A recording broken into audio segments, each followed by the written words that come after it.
प्रणाम सब गोटे के। हम शालिनी झा के बीच एक गौरी के गीत लग उपस्थित छी और आब एकदम 2-3 दिन और रह गए तो हमार आशा है जे हम सबके निक लागत तो सुनू ये गौरी गीत। धन्यवाद।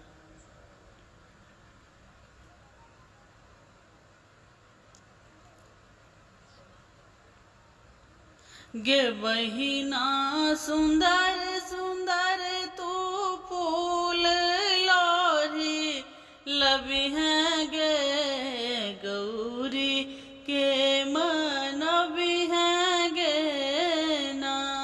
गे बहिना सुंदर सुंदर तू फूल लोरी लबी है गे गौरी के मनबी है गे ना।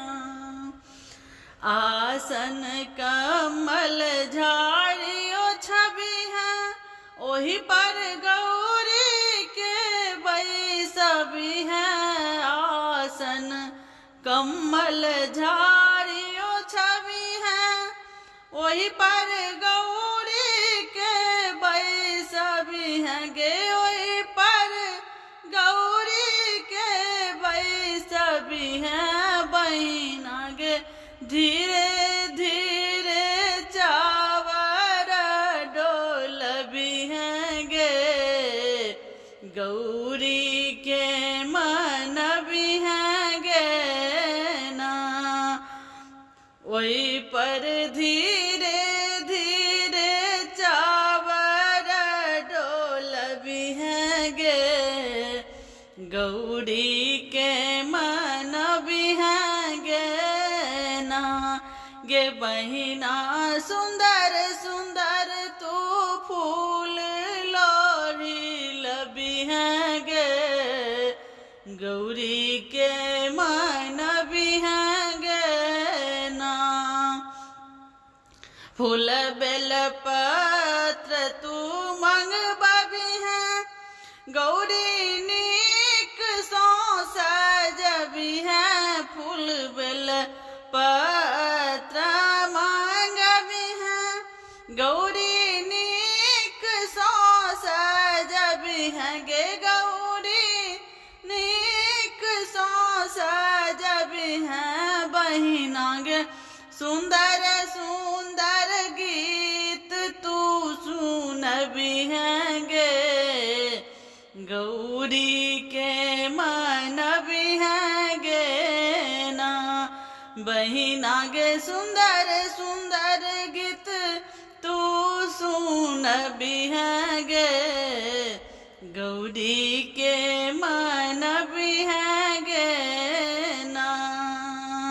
गे बहिना सुंदर सुंदर तू फूल लोरी लबी है गे गौरी के मनबी है गे ना।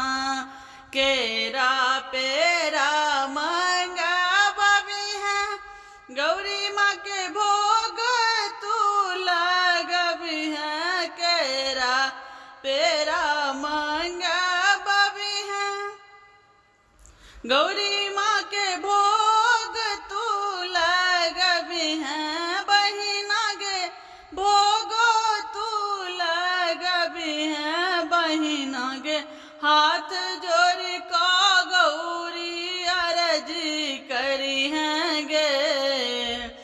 बहिना गे हाथ जोड़ को गौरी अर्जी करी है गे गौरी के मनबी है गे ना।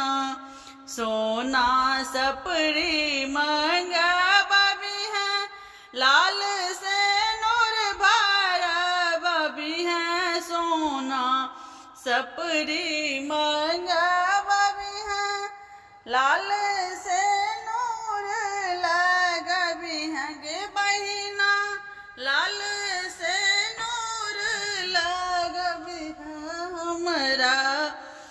देखियो की कहलिए दे बहिना गे मंत्र पढ़ काहुन का पूजा करी है गे गौरी के मनबी है गे बहिना के मंत्र पढ़ का उनका पूजा करी है गे गौरी के माँ